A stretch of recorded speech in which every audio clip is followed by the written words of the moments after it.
प्यारे बच्चों, कैसे हैं आप सब? उम्मीद करते हैं कि अच्छे होंगे। तो आइए मैं इस वीडियो में आपको बताऊंगा दो चर वाले रैखिक समीकरण युग्म का प्रश्नावली 3.4 का क्वेश्चन नंबर 2 से हमें पढ़ना है। और ये जो प्रश्नावली है इसका मैं जो इंपॉर्टेंट क्वेश्चन है हम लोग सॉल्व कर चुके हैं। और यहाँ से हम क्या करेंगे, प्रश्नावली 3.4 का क्वेश्चन नंबर 2 का 1 से यहाँ से शुरू करेंगे। तो उम्मीद करते हैं प्यारे बच्चों आप लोग जो है अपना तैयारी बेहतर तरीके से करते होंगे, क्योंकि बोर्ड एग्जाम में बहुत ही कम समय बचा है और बोर्ड एग्जाम बहुत ही आपके करीब है। उसको देखते हुए आप लोग प्रिपरेशन जोरों शोर से कीजिए। आइए हम लोग इस वीडियो को शुरू करते हैं और क्वेश्चन नंबर को हल करते हैं। देखिएगा, क्वेश्चन नंबर 2 का 1 दे रखा है। यदि हम अंश में 1 जोड़ दें तथा हर में 1 घटा दें तो भिन्न 1 में बदल जाती है। यदि हर में 1 जोड़ दें तो यह 1/2 हो जाती है, वह भिन्न ज्ञात कीजिए। अब यानी कहने का मतलब ये तो क्वेश्चन हम आपको प्रश्नावली 3.3 में भी बता चुके हैं, लेकिन इस प्रश्नावली में भी दिया है तो मैं आपको यहाँ से बताऊंगा। सबसे पहले जान जाते हैं भिन्न के बारे में। यानी जो भी बाटा के रूप में रहता है वो क्या होता है, भिन्न होता है। जैसे a/b हम लिख दिए तो a/b कहने का मतलब ये क्या हो गया, भिन्न हो गया। यानी a को हम यहाँ पे अंश कह सकते हैं और यानी b को हम यहाँ पे क्या कह सकते हैं, तो हर कह सकते हैं। तो जो भी अंश और बटा हर के रूप में होता है वो हमारा क्या कहलाता है, तो भिन्न कहलाता है। अब आइए यहाँ से क्वेश्चन को बनाने का ये तरीका क्या होगा इसके बारे में हम समझते हैं।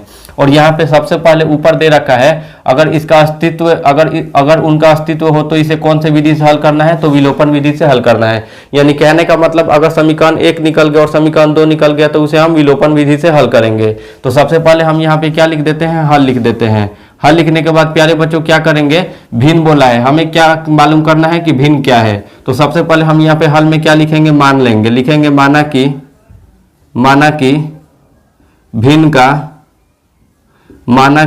भिन्न का अंश बराबर x।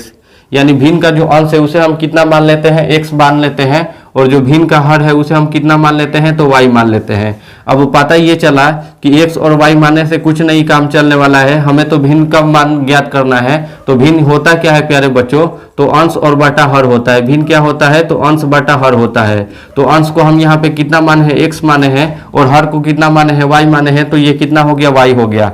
अब हम यहाँ से क्या करेंगे, प्रश्न के अकॉर्डिंग चलेंगे। यानी हम यहाँ पे लैंग्वेज में क्या लिखेंगे, प्रश्नानुसार लिखेंगे।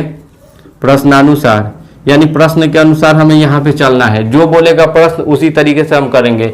बोला है यदि हम अंश में 1 जोड़ दे तो पहले तो आपको यानी क्या करना होगा, भिन्न लिख देना होगा।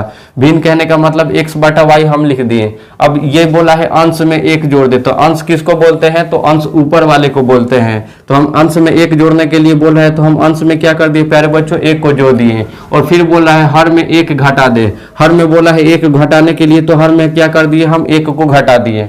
तो भिन्न कितना प्राप्त हो जाता है, तो भिन्न 1 प्राप्त हो जाता है। यानी इसके कहने का मतलब है इसके बराबर में कितना प्राप्त हो जा रहा है, 1 प्राप्त हो जा रहा है। तो कुछ नहीं है तो 1 के बाटा में हम कितना लिख दिए, तो 1 लिख दिए। यहाँ पे कोई कंफ्यूजन नहीं रह जाना चाहिए।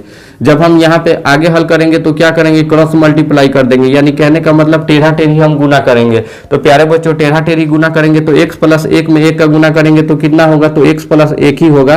बराबर है तो बराबर होगा। y - 1 में जब हम 1 का गुना करेंगे तो कितना होगा, तो y - 1 ही होगा। तो पता ये चला कि हमें तो इसको समीकरण के रूप में कन्वर्ट करना होगा। तो x और y को एक तरफ करेंगे तो x है तो x हो जाएगा, और ये प्लस का y है बराबर की इधर आएगा तो ये माइनस का y हो जाएगा। बराबर है तो बराबर हो गया, माइनस का 1 है तो माइनस का 1 हो गया। और ये क्या है प्यारे बच्चों, प्लस का 1 है। जब इसका हम पक्षांतर करेंगे बराबर के उधर जाएगा तो ये क्या हो जाएगा, तो ये भी माइनस का 1 हो जाएगा।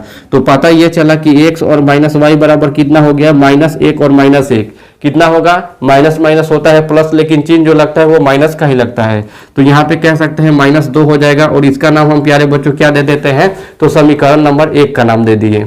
जैसे ही समीकरण नंबर 1 हमारा आ गया, अब फिर हम क्वेश्चन को क्या पढ़ेंगे, आगे पढ़ेंगे। ठीक है, अब यहाँ पे हम क्या लिखेंगे, लैंग्वेज में पुनः प्रश्नानुसार लिखेंगे। पुनः प्रश्नानुसार यानी फिर से हम क्वेश्चन को पढ़ेंगे और जिस प्रकार क्वेश्चन बोलेगा उसी के अकॉर्डिंग हमें चलना होगा। फिर बोला है प्यारे बच्चों, यहाँ तक तो हम लोग सॉल्व कर चुके हैं। अब यहाँ पे बोला है यदि हर में 1 जोड़ दे। यदि हर में 1 जोड़ दे तो पहले तो हमें भिन्न लिख लेना होगा। भिन्न कहने का मतलब x/y को लिख लिए। और बोला है हर में कितना जोड़ने के लिए, 1 जोड़ने के लिए। तो ऊपर वाले को अंश बोलते हैं, नीचे वाले को हर बोलते हैं। तो नीचे वाले में कितना बोला है, यानी हर में 1 जोड़ने के लिए बोला तो हम जोड़ दिए। तो यह कितना हो जाता है, 1/2 हो जाता है। यानी कहने का मतलब जब हम हर में 1 जोड़ दे रहे हैं तो ये कितना हो जा रहा है, 1/2 हो जा रहा है। तो जैसे ये 1/2 होगा तो हम क्या करेंगे, क्रॉस मल्टीप्लाई कर देंगे, यानी टेढ़ा टेढ़ी गुना करेंगे।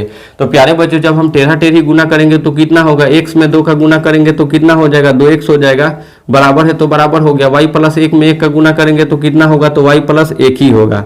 पता ये चला प्यारे बच्चों कि 2x है तो 2x हो गया, और ये प्लस का y है बराबर के इधर आएगा तो ये माइनस का y हो जाएगा, और 1 को क्या करते हैं, अपने जगह पे ही रहने देते हैं, और इसका नाम क्या हो गया, समीकरण नंबर 2 हो गया। अब यहाँ से क्या करेंगे, समीकरण 1 और समीकरण 2 को लेके हम यहाँ पे हल करेंगे। कौन से विधि से, तो विलोपन विधि। तो विलोपन विधि से, तो यहाँ पे हम लिखेंगे समीकरण 1 तथा समीकरण 2 से, समीकरण 1 तथा समीकरण 2 से, समीकरण 1 तथा समीकरण 2 से।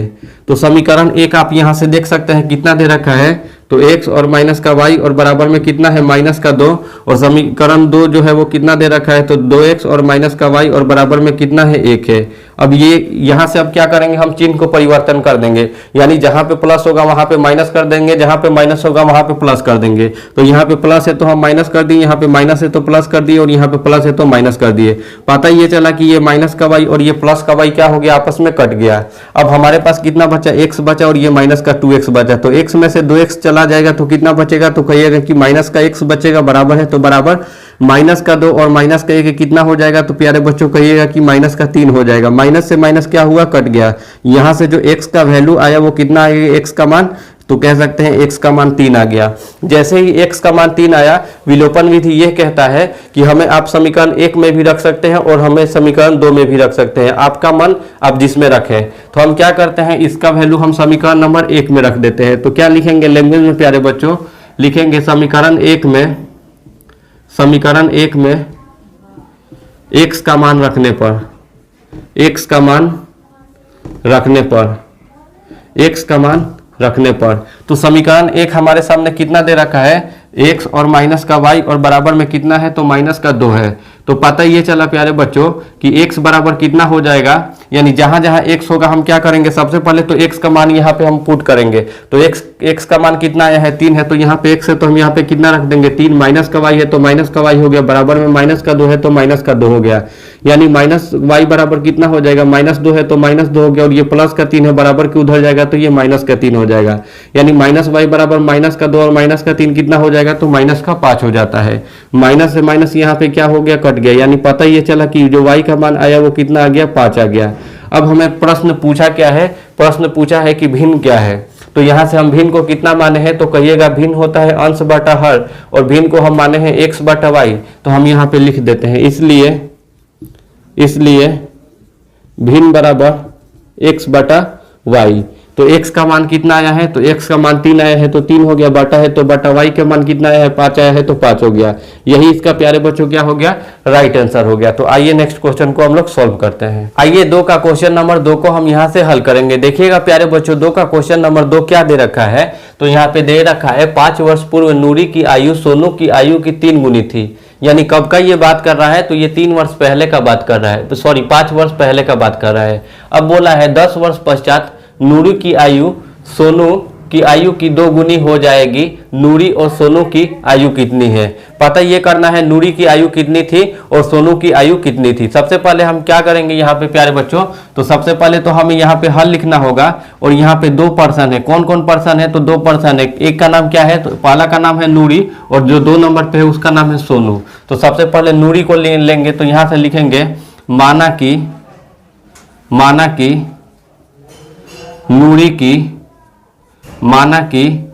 नूरी की वर्तमान आयु, माना कि नूरी की वर्तमान आयु। तो नूरी की वर्तमान आयु को हम क्या करते हैं, यहाँ से हम x मान लेते हैं, और एज जो है हमेशा कि किस में होता है, तो वर्ष में होता है। तो हम मान लीजिए कि नूरी की आयु कितना वर्ष है, तो 1 वर्ष है।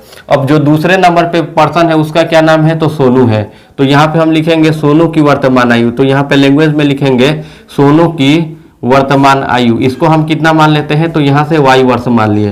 प्यारे बच्चों, नूरी की वर्तमान आयु को हम यहाँ से x माने और सोनू को कितना मान लिए, y माने। अब यहाँ से क्या करेंगे, क्वेश्चन के अकॉर्डिंग चलेंगे। तो हमें लैंग्वेज में ये लिखना होगा प्रश्नानुसार, लिखेंगे प्रश्नानुसार, यानी हम क्या करेंगे, प्रश्न के अनुसार यहाँ पे हमें चलना है। तो प्रश्न के अनुसार ये क्या बोला है, 5 वर्ष पूर्व।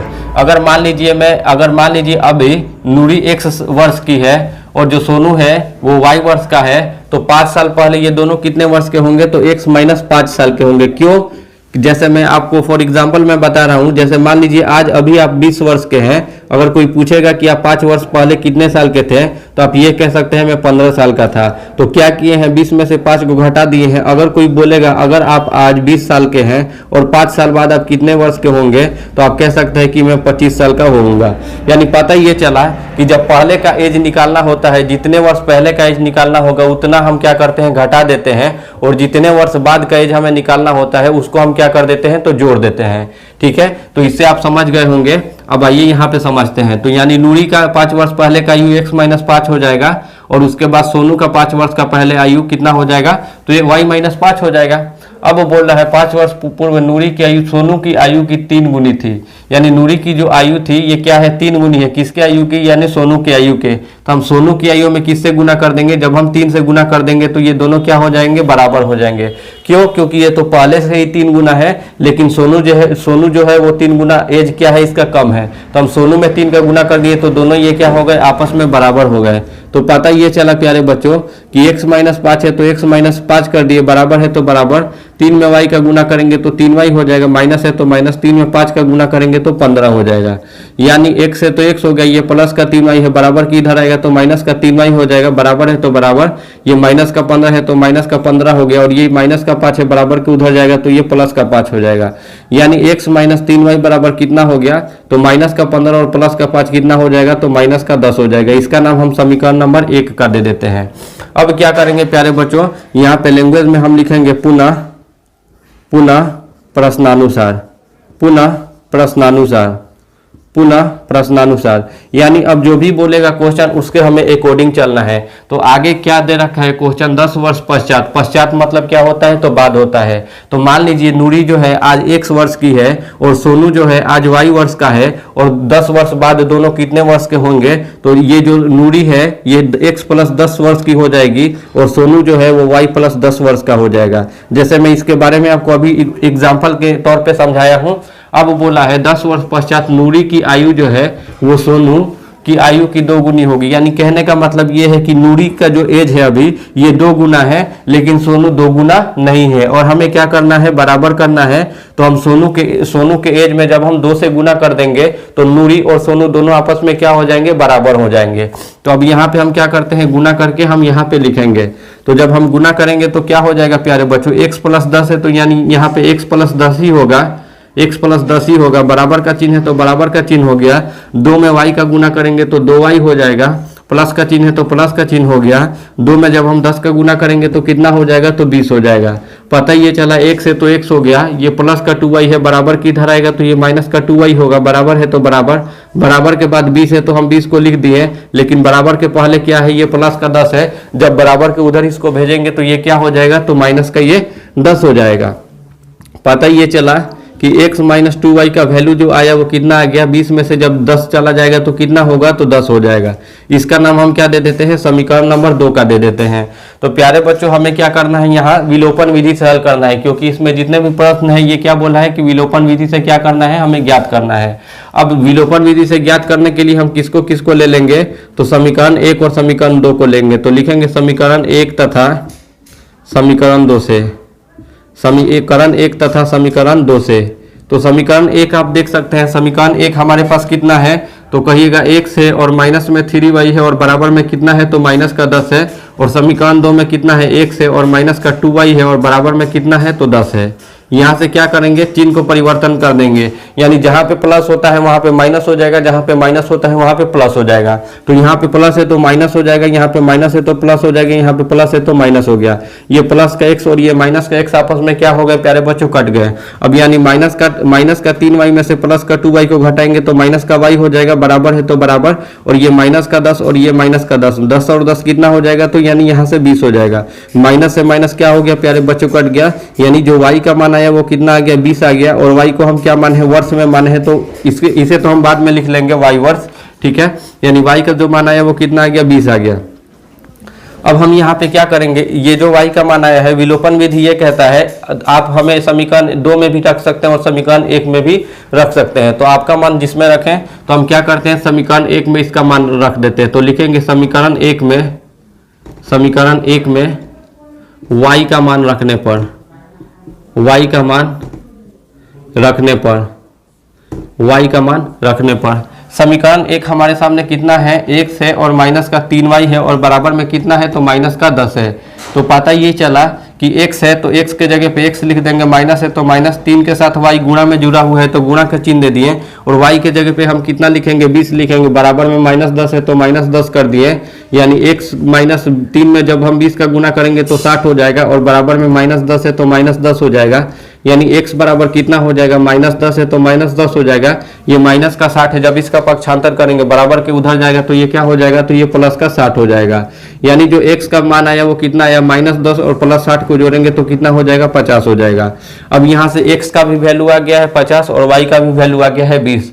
तो हम x और y माने हैं किसको, तो नूरी की वर्तमान आयु को माने हैं हम x, तो यहाँ पे हम लिख लेंगे इसलिए नूरी की आयु, इसलिए नूरी की आयु बराबर x बराबर 50 वर्ष। और जो दूसरे नंबर पे किसको माने हैं, तो दूसरे नंबर पे जो है उसका नाम क्या है, तो सोनू है। तो लिखेंगे सोनू की वर्तमान आयु बराबर y और बराबर में कितना है, सोनू का जो एज आया है यानी ये तो x बराबर आ गया 50 और y का मान कितना आया है 20 आया है, तो हम कह सकते हैं 20 वर्ष। ठीक है, यानी अब यहाँ से हमारा दोनों का एज आ गया। नूरी का अगर एज पूछा है तो नूरी का एज कितना हो जाएगा 50 वर्ष, और सोनू का एज पूछा है तो सोनू का एज को कितना माने हैं y माने हैं, और यहाँ से y का वैल्यू जो आया है वो 20 आया है। तो उम्मीद करते हैं कि ये भी क्वेश्चन आपको अच्छा लगा है। अगर जो भी क्वेश्चन अगर आपको समझ में नहीं आता है तो उसको कमेंट बॉक्स में करें, अगर आपको सब क्वेश्चन समझ में आता है तो भी कमेंट बॉक्स में कमेंट करके हम लोगों का हौसला अफजाई जरूर करें। ये 2 का क्वेश्चन नंबर 3 को हम लोग सॉल्व करेंगे। देखिएगा 2 का क्वेश्चन नंबर 3 क्या दे रखा है कि 2 अंकों की संख्या के अंकों का योग 9 है, यानी कोई 2 अंकों की एक संख्या है उसके अंकों का योग कितना है 9 है। इस संख्या का 9 गुना संख्या के अंकों के पलटने से बनी संख्या का 2 गुना है वह संख्या ज्ञात कीजिए। सबसे तो पहले हमें क्या करना पड़ेगा, उस संख्या को मालूम करना पड़ेगा कि वो संख्या क्या है। यही प्रश्न में क्या किया है, हमसे पूछा है। तो सबसे पहले हम क्या लिखेंगे प्यारे बच्चों, हल लिखेंगे। हल लिखने के बाद यानी क्या करेंगे, अच्छा संख्या हम जो लिखते हैं 2 अंकों की संख्या क्या क्या हो सकता है, तो 2 अंकों की संख्या मान लीजिए एक x हो गया एक y हो गया, तो इकाई अंक ये हो गया, दहाई अंक ये हो गया। मानिए हम अगर 20 लिखें तो इकाई अंक कितना है 0 और दहाई अंक कितना है 2। अगर 2 अंकों की हमें कोई भी संख्या बनाना है, दुनिया में कोई भी संख्या बनाना है, अगर 2 अंकों की है तो उसमें एक इकाई होगा और दूसरा क्या होगा, दहाई होगा। ठीक है, 2 चीज होगा। तो हम क्या करेंगे, सबसे पहले हल लिखेंगे और यहाँ पे मानेंगे, लिखेंगे माना कि संख्या का इकाई अंक, माना कि संख्या का इकाई अंक बराबर x, और यहाँ से जो दहाई अंक मान रहे हैं दहाई अंक बराबर y। अब प्यारे बच्चों यहाँ से जो हमारे पास संख्या होगा वो क्या हो गया, सबसे पहले तो ये इसको निकालेंगे। तो संख्या हम कितना लिख सकते हैं, तो कहिएगा कि 10y और प्लस में हम कितना लिख सकते हैं x हो गया। ठीक है, क्योंकि ये इकाई हो गया और ये दहाई हो गया। ठीक है, ये इकाई हो गया और ये दहाई हो गया, तो संख्या का जो निर्माण होगा वो कितना होगा, तो 10y प्लस x होगा। अब यहाँ से हम क्या करेंगे, प्रश्नानुसार चलेंगे, प्रश्न के अनुसार चलेंगे। तो लिखेंगे प्रश्नानुसार। तो जैसे ही हम लिखे प्रश्नानुसार, प्रश्न के अकॉर्डिंग अब हम चलना शुरू कर दिए। क्या बोला है, 2 अंकों की एक संख्या के अंकों का योग कितना है 9 है, यानी कोई 2 अंकों की संख्या है उसके अंकों का योग कितना है 9 है। तो 2 अंकों की संख्या एक x हो गया और दूसरा क्या हो गया y हो गया, और इसका योग कितना दे रखा है 9 दे रखा है। इसका नाम हम क्या दे देते हैं, समीकरण नंबर 1 का दे देते हैं। अब यहाँ पे क्या करेंगे, हम लिखेंगे पुनः प्रश्नानुसार। पुनः प्रश्नानुसार में क्वेश्चन को आगे हम पढ़ेंगे और यहाँ पे लिखेंगे। तो बोला है क्या, इस संख्या का 9 गुना, तो जो संख्या है वहां पे इसको लिखेंगे। तो संख्या कितना है, तो 10y और प्लस में x है, तो यहाँ पे लिख दिए। फिर बोला है 9 गुना और संख्या के अंकों के पलटने से बनी संख्या का 2 गुना, यानी संख्या के अंकों को पलट देते हैं। तो y वाला x के पास चला जाएगा, x वाला y के साथ में चला जाएगा, y के पास चला जाएगा, तो कितना हो जाएगा 10x और प्लस में y हो जाएगा। अब क्या बोला है प्यारे बच्चों कि जो संख्या है इसका 9 गुना, तो 9 का गुना किस में करेंगे, दूसरे वाले संख्या में करेंगे, और ये इस संख्या को बोला था 2 गुना, तो हम किस में कर दिए, इसमें कर दिए। यानी अगर इसमें 2 का गुना कर दिए, ये 9 गुना था पहले से, इसमें 2 गुना कर दिए, और ये 2 गुना था, इसमें 9 का गुना कर दिए, तो दोनों आपस में क्या हो गए, तो बराबर हो गए। अब यहाँ पे गुना करके लिखेंगे 10y में जब हम 2 का गुना करेंगे तो कितना होगा, 20y होगा, प्लस है तो प्लस, 2 में x का गुना करेंगे तो 2x हो जाएगा, बराबर है तो बराबर, 10x में 9 का गुना करेंगे तो यहाँ 90x हो जाएगा, प्लस है तो प्लस, 9 में y का गुना करेंगे तो 9y हो जाएगा। अब यहाँ से देखिएगा प्यारे बच्चों, जो गुना करने के बाद हमारे पास जो बच रहा है उसको हम यहाँ पे लिखेंगे। यहाँ पे 20y है तो हम क्या करते हैं, यहाँ पे 20y लिख दिए, और ये बराबर के इधर क्या है 9y है, बराबर के इधर आएगा तो क्या हो जाएगा, तो ये माइनस का 9y हो जाएगा। ठीक है, इसके बाद है यहाँ पे प्लस में 2x है तो हम यहाँ पे लिख दिए प्लस में 2x, और ये प्लस में कितना है 90x से बराबर के इधर आएगा तो ये क्या हो जाएगा, माइनस का 90x हो जाएगा। यानी x वाले को x के तरफ, y वाले को y के तरफ हम यहाँ पे कर दिए। तो यानी सब तो हो गया, तो अब हमारे पास बराबर में कितना बचेगा, तो यानी 0 बचेगा।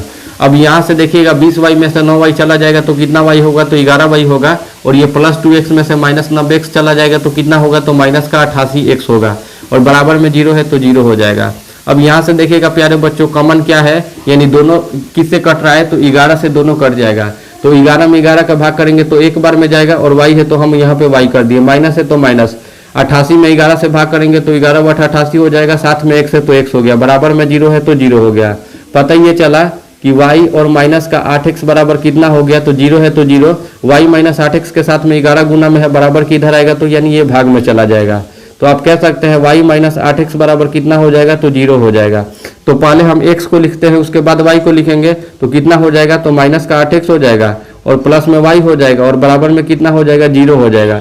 इसका नाम हम क्या दे देते हैं, समीकरण नंबर 2 का नाम दे दिए। अब यहाँ पे जब हम हल करेंगे तो किसको किसको लेंगे, तो समीकरण 1 तथा समीकरण 2 को लेंगे। तो लिखेंगे समीकरण 1 तथा समीकरण 2 से, समीकरण 1 तथा समीकरण 2 से।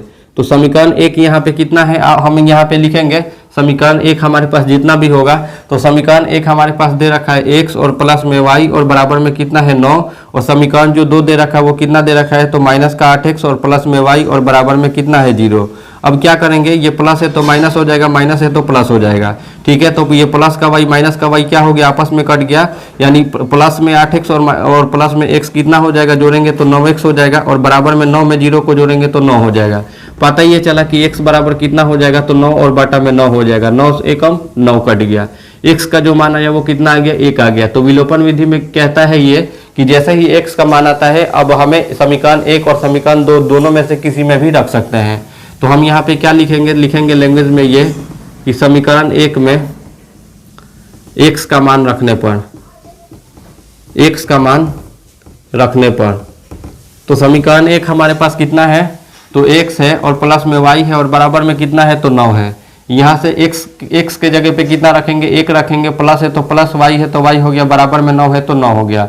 यहाँ से y का जब हम मान निकालेंगे तो 9 है तो अपने जगह पे ही रहेगा, ये प्लस का 1 है, बराबर के उधर जाएगा तो माइनस का 1 हो जाएगा, यानी y बराबर 9 में से 1 जाएगा तो कितना हो जाएगा, 8 हो जाएगा।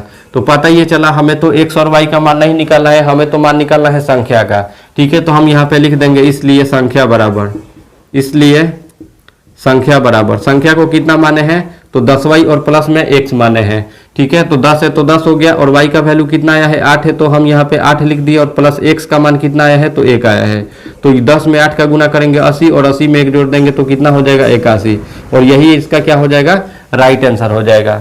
अगर क्वेश्चन बनाने का तरीका अच्छा लगता है तो कमेंट जरूर करें। आइए नेक्स्ट क्वेश्चन को सॉल्व करते हैं। 2 का क्वेश्चन नंबर 4 को हम यहाँ पे हल करेंगे। देखिएगा 2 का क्वेश्चन नंबर 4 क्या दे रखा है, दिया है मीना 2000 रुपए निकालने के लिए बैंक गई, उसने खजांची से 50 रुपए तथा 100 रुपए नोट देने के लिए कहा। मीना ने कुल 25 नोट प्राप्त किए, ज्ञात कीजिए कि उसने 50 रुपए तथा 100 रुपए के कितने कितने नोट प्राप्त किए। यानी यहाँ पे क्या करते हैं, मीना नाम की कोई लड़की है, वो बैंक गई है, बैंक जाने के बाद क्या बोली है कि मुझे 50 रुपए और 100 रुपए की नोट चाहिए, और कितना रुपए उसे चाहिए, तो 2000 रुपए उसे निकालना है।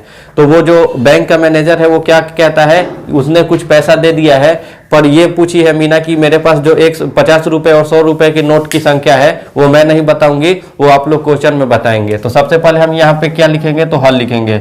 हल लिखने के बाद क्या मानेंगे, तो अंतिम में देख लेते हैं। यहाँ पे 50 रुपए और 100 रुपए के कितने कितने नोट है हमें यही मालूम करना है। तो यानी हल में क्या लिखेंगे, यहाँ नहीं लिखेंगे माना कि 50 रुपए के नोटों की संख्या, 50 रुपए के नोटों की संख्या को हम कितना मानते हैं, 100 रुपये मान लेते हैं। और यहाँ से 100 रुपये के जो नोटों की संख्या है, 100 रुपये के नोटों की संख्या, इसको हम कितना मान लेते हैं, तो y रुपये मान लेते हैं। अब यहाँ पे क्या लिखेंगे लैंग्वेज में, तो प्रश्नानुसार, प्रश्नानुसार यानी प्रश्न के अकॉर्डिंग हमें यहाँ नहीं यहाँ पे काम करना है। तो कितना रुपए निकाली है, 2000 रुपये निकाली है, जिसमें से कितना है 50 रुपये का नोट और 100 रुपये का नोट क्या है, दोनों शामिल है। तो हम लिख सकते हैं 50x और प्लस 100y और बराबर में कितना रुपए निकाल रही है, 2000 रुपये निकाल रही है। यहाँ से हम इक्वेशन को छोटा करने के लिए क्या कर लेंगे, 50 को कॉमन कर लेते हैं। 50 को कॉमन कर लेंगे तो यहाँ पे x बच गया, यहाँ पे 2y बच गया और बराबर में कितना हो गया, तो 2000 यहाँ पे हो गया। ये x प्लस 2y के साथ में 50 गुना में है, बराबर की इधर जाएगा तो भाग में, भाग कहने का मतलब बटा के नीचे यानी काट देंगे। तो 5 से इसको काटेंगे तो 5 का 20 जीरो हो जाएगा, यानी x और प्लस में 2y बराबर कितना हो जाएगा, तो 40 हो जाएगा। इसका नाम हम क्या दे देते हैं, समीकरण नंबर 1 का दे देते हैं। अब यहाँ पे क्या लिखेंगे फिर से, तो लिखेंगे पुनः प्रश्नानुसार, पुनः प्रश्नानुसार, पुनः प्रश्नानुसार। तो पुनः प्रश्नानुसार में हम क्या करेंगे प्यारे बच्चों, यहाँ से लिखेंगे, फिर बोला है मीना कुल 25 नोट प्राप्त की।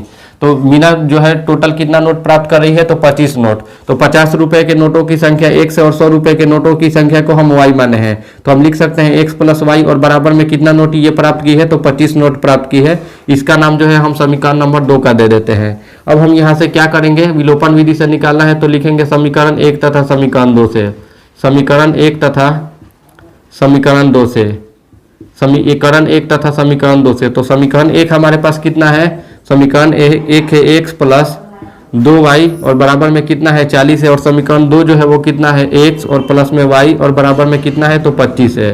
पता ही चला कि प्लस है तो माइनस, माइनस है तो प्लस, प्लस है तो माइनस, यानी चिन्ह को हम क्या कर दिए, परिवर्तन कर दिए। तो ये प्लस का x, ये माइनस का x आपस में कट गया।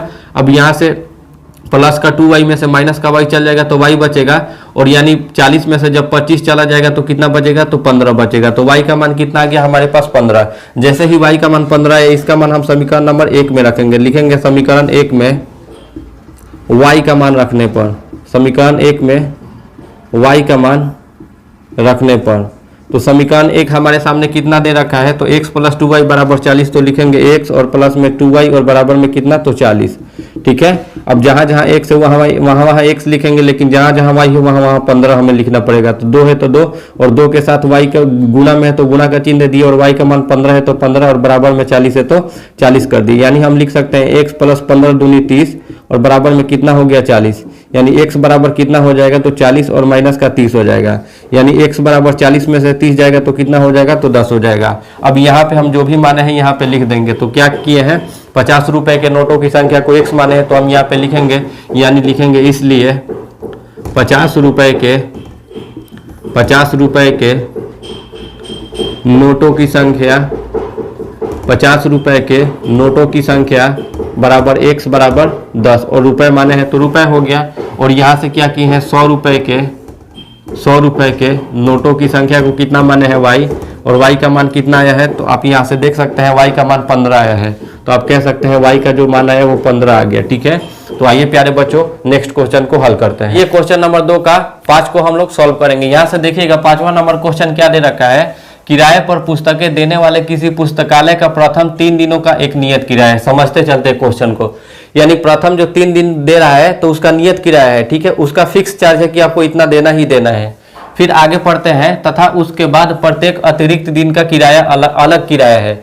अगर 3 दिन तक देते हैं, जैसे फिक्स कर दिया है कोई कि अगर हम 3 दिन आपको पुस्तक देंगे तो हम कितना रुपए लेंगे, 5 रुपए लेंगे। लेकिन तीसरे दिन से जैसे ही चौथे दिन होता है तो उसका अतिरिक्त शुल्क लगने लगेगा, यानी एक्स्ट्रा चार्ज आपको पे करना पड़ेगा। यहाँ तक समझ लिए। सरिता ने 7 दिनों तक एक पुस्तक रखने के लिए 27 रुपये अदा किए। तो ये क्या बोला है, 3 दिन तक ही ये क्या करेगा, नियत किराया इसका कितना भी होगा वो फिक्स कर लिया है। लेकिन चौथा दिन तो ये तो कितना दिन रखी है, 7 दिन तक रखी है, और इसके लिए ये कितना रुपए दे रही है, 27 रुपए अदा किए। जबकि सुशी ने एक पुस्तक 5 दिनों तक रखने के लिए 21 रुपए अदा किए। यानी कोई सुशी नाम का कोई पर्सन है, वो 5 दिन तक पुस्तक रख रहा है, तो वो कितने रुपए पे कर रहा है, तो 21 रुपए अदा कर रहा है। तो पूछा है नियत किराया तथा प्रत्येक अतिरिक्त दिन का किराया ज्ञात करना है। तो प्यारे बच्चों बिल्कुल सिंपल सा क्वेश्चन है। आपको क्या लगता होगा कि बहुत लंबा क्वेश्चन है, थोड़ा डरावना टाइप का लगता होगा, लेकिन ये बिल्कुल सिंपल सा क्वेश्चन है। आइए हम लोग इसको हल करते हैं। सबसे पहले तो हमें क्या लिखना होगा, तो हल लिख लेना होगा। हल लिखने के बाद क्या करेंगे, प्रथम 3 दिनों का तो एक नियत किराया है, तो पहले हम इसको कुछ मान लेते हैं, ठीक है। तो यानी यहाँ पे लिखेंगे माना कि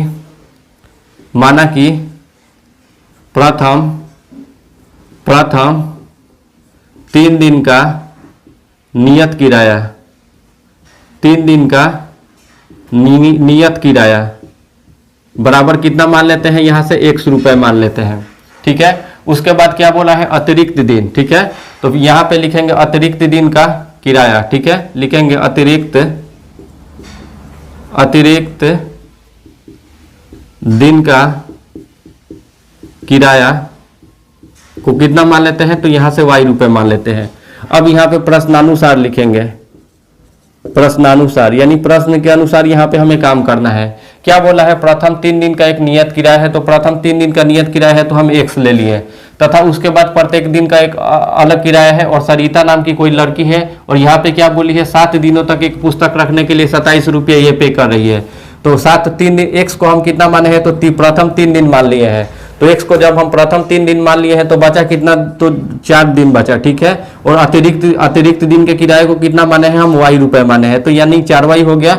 और बराबर में ये कितना रुपए चुका रही है, तो यानी 27 रुपए चुका रही है। इसका नाम समीकरण नंबर 1 का दे देते हैं। यहाँ से थोड़ा कंफ्यूजन होगा आपको, लेकिन मैं समझा दे रहा हूँ। 7 दिन में प्रथम हम 3 दिन को कितना मान लिए हैं, 100 रुपए। तो प्रथम 3 दिन यहाँ पे खत्म, बचा 4 दिन। और 4 दिन क्या देगी, वो अतिरिक्त क्या किराया देगी, तो अतिरिक्त किराया देगी। तो एक दिन का अतिरिक्त किराए का दाम है y रुपए, तो 4 दिन का अतिरिक्त किराए का दाम होगा 4y रुपए। तो यानी 4y हो गया, और दोनों को मिलाकर ये 27 रुपए दी। इसका नाम हम समीकरण नंबर 1 का दे दिए।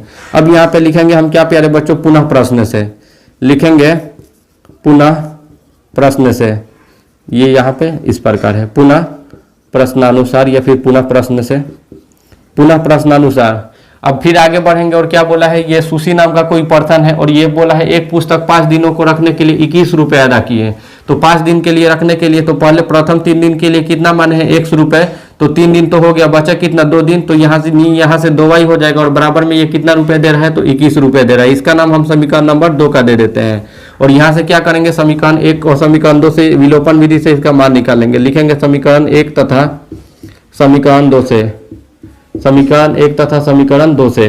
तो समीकरण 1 आप देख सकते हैं कितना है, तो x है और प्लस में 4y है और बराबर में कितना है, 27 है। समीकरण 2 कितना है, x है और प्लस में 2y है और बराबर में कितना है, 21 है। यानी यहाँ से प्लस है तो माइनस, माइनस है तो प्लस, है तो माइनस, प्लस है तो माइनस। यानी चिन्ह को क्या कर दिया प्यारे बच्चों, परिवर्तित करते हुए चल रहा है। तो ये प्लस का x माइनस का x आपस में कट गया, ये प्लस का 4y है और ये माइनस का 2y है, तो कितना हो जाएगा, तो यानी ये 2y हो जाएगा। केवल कितना होगा, 4 में से 2 जाएगा तो 2 होगा, ठीक है। 2y बराबर, और यहाँ से 27 में से 21 चला जाएगा, 6 हो जाएगा। इसको काटेंगे तो 2 3 6, यानी y का जो मान आया वो कितना आ गया, 3 आ गया। अब जैसे ही y का मान आया हम किस में रखेंगे, तो समीकरण नंबर 1 में रखेंगे। लिखेंगे समीकरण 1 में y का मान रखने पर, y का मान रखने पर, तो समीकरण 1 हमारे पास कितना है, यहाँ से देख सकते हैं, यानी x है और प्लस में 4y है और बराबर में कितना है, 27 है। मैं जल्दी इस वजह से बता रहा हूँ क्योंकि आज लाइट का बहुत ही प्रॉब्लम है, लाइट मेरे यहाँ बहुत जल्दी कट रहा है। x है तो यानी x हो गया, प्लस है तो प्लस, 4 है तो 4, और 4 के साथ y गुना में है, और y का मान कितना है, 3 है तो 3 रख दिए, बराबर में 27 है तो 27 हो गया। यहाँ से x और प्लस 4 कितना हो जाएगा, 12 हो जाएगा, और बराबर में 27 है तो 27 हो गया। यानी x बराबर कह सकते हैं 27 और माइनस कितना हो जाएगा, 12। यानी x बराबर 27 में से जब 12 जाएगा तो कितना हो जाएगा प्यारे बच्चों, तो 15 हो जाएगा, ठीक है। अब यहाँ से हम जो भी माने हैं यहाँ पे हम लिख देंगे। तो क्या किए हैं, प्रथम 3 दिन का नियत किराया, तो यहाँ पे लिख लेंगे, इसलिए प्रथम 3 दिन का नियत किराया, प्रथम 3 दिन का नियत किराया बराबर x बराबर कितना आया है, तो 15 है, और इसको रुपया माने हैं। और फिर क्या है, अतिरिक्त दिन का किराया, तो यहाँ पे लिख देंगे अतिरिक्त दिन का किराया, अतिरिक्त दिन का किराया बराबर y रुपया माने हैं, और y का जो वैल्यू आया है वो कितना आया है, 3 आया है, तो इसका हो जाएगा 3 रुपया। तो प्यारे बच्चों, उम्मीद करते हैं कि आपको आज का ये वीडियो अच्छा लगा है, और अच्छा लगा है तो अपने दोस्तों में ज़्यादा से ज़्यादा शेयर करें, उन लोगों तक जरूर पहुँचाएं जिन लोगों का बोर्ड परीक्षा है, और हमारे चैनल को सब्सक्राइब करें, और कमेंट बॉक्स में जरूर बताएं कि पढ़ाने का आपको तरीका कैसा लगा, या फिर मैंने जो मेथड बताया वो कैसा लगा। अगर किसी भी तरह का अगर कोई भी इस वीडियो में दिक्कत है, परेशानी है, आपको कोई भी क्वेश्चन नहीं बनना है, तो आप कमेंट बॉक्स में जरूर कमेंट कीजिए, उसका समाधान जरूर किया जाएगा।